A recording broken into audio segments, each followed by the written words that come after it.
Voyah has put its upcoming Passion S through the kind of stunt normally associated with movies and supercars.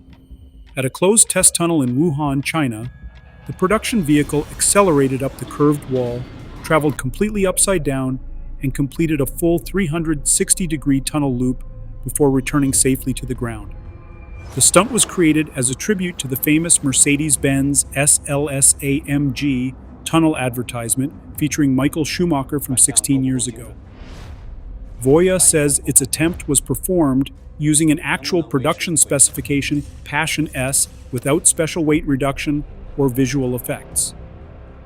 That makes the achievement particularly interesting because the Passion S is considerably larger and heavier than a traditional sports car. Precision was critical. The Passion S needed to reach approximately 130 kilometers per hour before entering the curved section of the tunnel at a steering angle of around 16 degrees.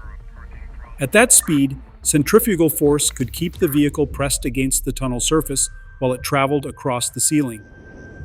According to Voyah, losing only around 3 to 5 kilometers per hour could have prevented the vehicle from maintaining sufficient contact.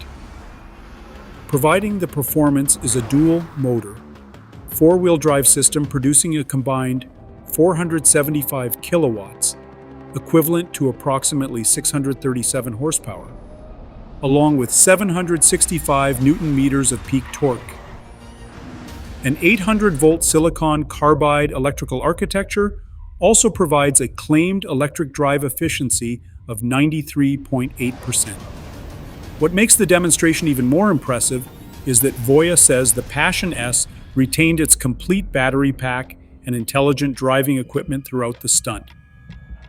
The Passion S recently entered pre-sales in China, where the highest specification version is listed at 309,900 yuan, approximately $45,600.